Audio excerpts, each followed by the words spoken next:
Hey, I'd like to welcome you to another episode of Mission Matters Money, your source for everything money. My name is Adam Torres. You can follow me on Instagram at AskAdamTorres to keep up with my book releases, book tour schedule, signings, all that other good stuff. Always love to connect with you there. And as always, if you'd like to apply to become a co-author of one of my upcoming books, just head on over to the website, moneymatterstoptips.com, and click on Become an Author to apply. All right, so today I have Stephen Meade on the line, and he's CEO and founder over at Moneta Pro and at Magmo. Stephen, welcome to the show. Thanks, Adam. Pleasure as always. All right, so welcome back to the listeners. This is a very special reunion 2020 episode. What's that? That's when I had on a guest in the past, and I liked them so much I invited them right on back. So, Stephen, excited to get into these ventures. Let's just go right into Moneta Pro. So tell us a little bit more about the company, please. Same platform. We've made a lot of progress. Basically, there's a $17 trillion existing marketplace of what's called corporate barter. This is where some of the largest companies in the world trade assets. And it's companies like Ford will trade cars for computers and airlines and hotel and all these global offsets. And Moneta Pro is a business platform, sort of like a glorified Amazon, where companies will be able to list assets, trade them, receive electronic credits, an internal store credit, and they can use it and go buy some other asset. It's basically taking barter from the I've got chickens, you've got milk to you take cars, give me credit, I'll go buy computers. Man, I love that idea, and I love that concept, and it just makes so much sense. And when we think about just fiat in general and what it does as a product, I love these type of platforms that are arising and just making business and what people are doing just faster, in my opinion, just all around. What kind of feedback have you gotten from this so far, from either the users or otherwise? Feedback's been great. We've actually, since you and I spoke, Adam, I think I joke we're the J.D. Powers. For anybody in the United States, they get the joke. The J.D. Powers of blockchain, because we have a blockchain component to it. But we, in the last 18 months, have won we've won 8 startup contests around the world. So in this world of 7 to 10 minutes on stage, Shark Tank type atmosphere, but you've got a panel of judges. We've actually won 8 contests on 7 different continents, which means there's a lot of excitement and momentum in the platform. The customers are just now coming online.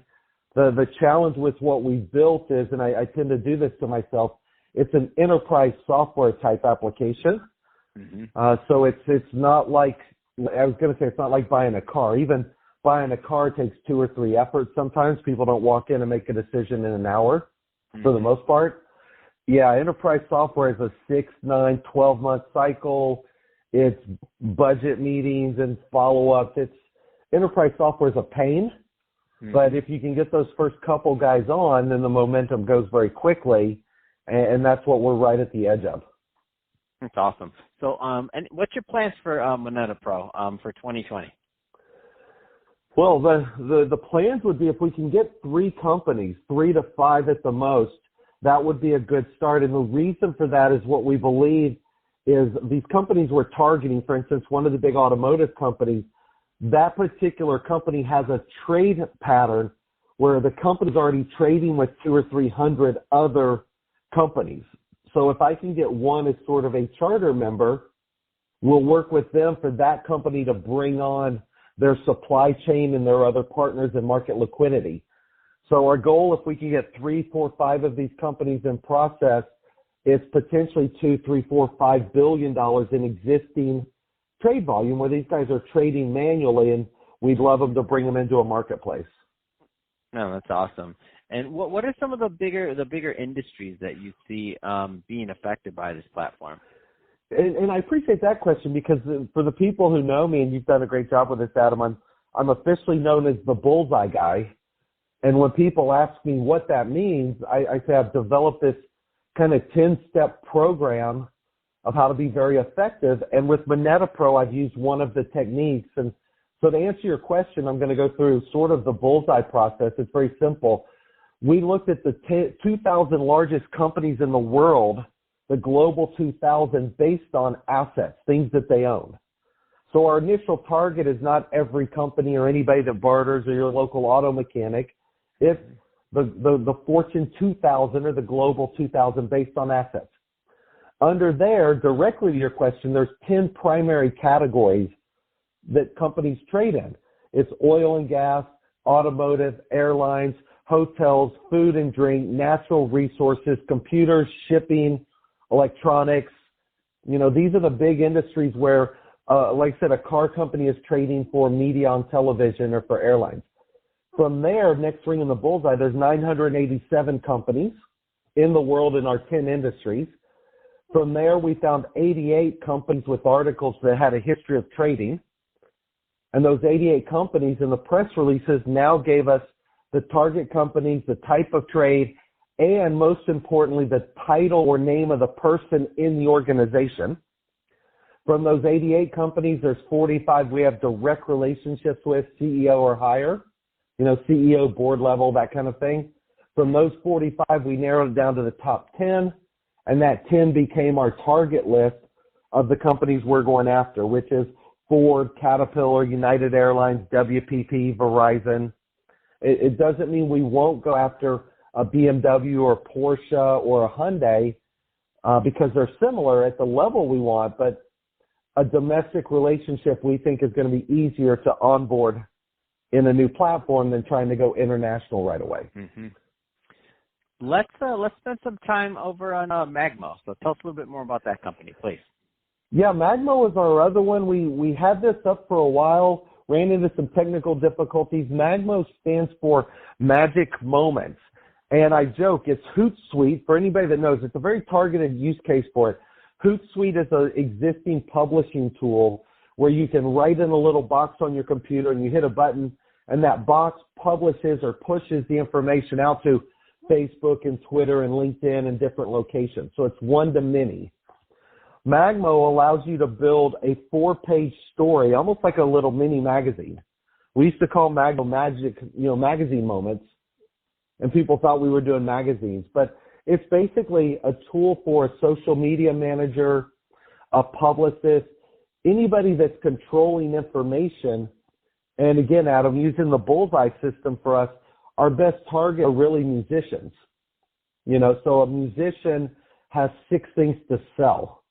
Musicians sell music, tickets, merchandise. They all have a fan club. Almost all of them have a charity, and they all have a video. And if that musician has a large audience of followers on Facebook and Twitter, if you post a picture in Twitter, people open the picture, look at it, click, wave. It doesn't do anything. You know, the joke for us is a click feeds your ego, not your bank account. A bunch of people clicking on your picture doesn't do anything other than say, oh, we had 1 million people click like. Like doesn't feed the bank. So our tool, Magmo, basically when they click on the picture in Twitter, it opens up in a browser. The Magic Moment story opens in a browser. People don't have to download anything. And now in the browser, they can flip through. Just think of it like a 4-page magazine. They can flip through a story reading about the hit song the artist wrote. And the last page says, click here to buy on iTunes. Click here to go to Spotify. Or here I was at the Oscars. You know, click here to buy the dress. Here I am at my charity event. And again, rather than somebody clicking on a picture for the celebrity's charity, which does nothing for either party, a Magmo Magic Moment can say, click here to donate, click here to buy tickets. So it's a really unique tool for telling a story, allows you to build an emotional arc that leads to an action. But again, it's primarily for somebody like a social media manager that understands Hootsuite as a tool, and Magmo is a tool for them to do something different for their clients.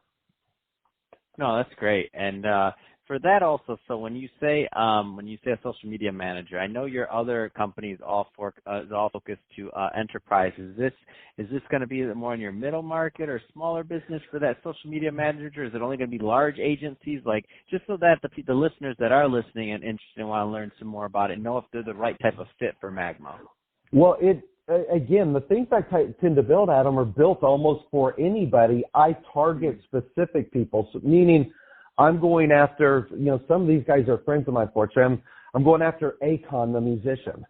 Akon's got, 40 million people in Facebook, 9 million people in Twitter. That's 50 million people that if he publishes a Magic Moment, some percentage of those people are going to click and buy. But that same tool goes down even for somebody like you. You have a podcast, you have a book. For you to sell that book, if you're using Facebook or Twitter, it's not the most effective medium. Magmo, even for somebody like you at your level, I'm not just going after big enterprise, but that's my target. But the tool we built would allow you to say, hey, here's my new book. Here's a couple excerpts out of the chapter. Click here to buy it. Click here to go to Amazon. Click here to go to my website. Click here for wherever my next book signing is. It's a tool really built for anyone that has something to sell or promote. We've just chosen as a company to target some of the bigger guys we have access to. But the tool's really a great platform tool for anybody. Man, that's exciting.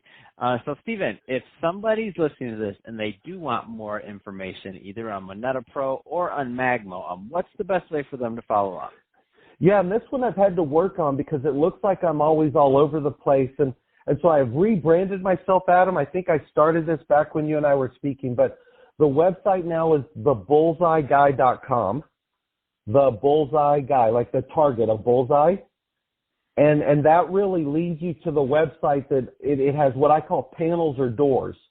So on the bullseyeguy.com, it's got a door that says, hey, if you go through here, here's about Stephen Meade and what he's done. And here's some videos, and here's his podcast, and here's some of the different companies. That really becomes the gateway to try and figure out the different things we're doing as well as how to best get a hold of me. Fantastic. And let's not forget, tell us a little bit more about the podcast for all our new listeners that didn't catch that first episode. So the Bullseye Guy podcast. Yeah, I appreciate that. So the Bullseye Guy podcast is on all of the traditional platforms, iTunes, Lisbon. We're actually on YouTube. It's kind of exciting because we're in LA mostly. We're at a studio called Groove Radio, which is downtown Los Angeles, a very famous DJ named Swedish Eagle, who was on K-Rock, I guess, from the 80s and 90s. It's an EDM, but beautiful studio, 4K, video shoot.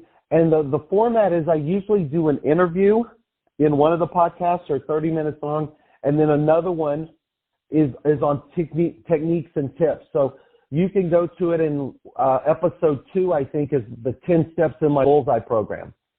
And episode 7 is specifically on one of the techniques. And episode 9 is on life hacks, different ways to hack as an entrepreneur. We're always trying to be most efficient. And I've interviewed Brant Pinvitovich, who created The Biggest Loser.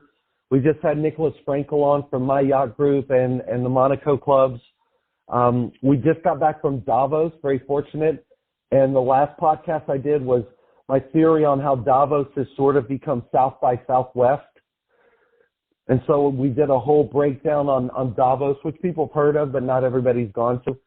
Again, just a wide range of content, but it's focused primarily on entrepreneurism, either with cool interviews or techniques and tips that are actionable for somebody to put into practice and use right away. That's perfect. That's exciting and glad to hear. So that being said, everyone go check it out, the Bullseye Guy podcast, and the website one more time, Stephen. Again, it's thebullseyeguy.com. All of the information is there, and it's thebullseyeguy.com. Fantastic. Well, hey, Stephen, it's been awesome having you back for this Reunion 2020 episode. Great to catch up with you, hear more about your progress and projects and all the great stuff you're doing there. So awesome stuff. And to the audience, as always, thank you for tuning in. Hope you got a lot of value out of this. If you did, don't forget to subscribe to the podcast, leave me a review. If you're listening to this on the YouTube channel, then make sure you go over there and leave some comments, all that good stuff. Love to engage with you there, see what you thought. And Stephen, thanks again for coming on. Thanks, Adam, as always.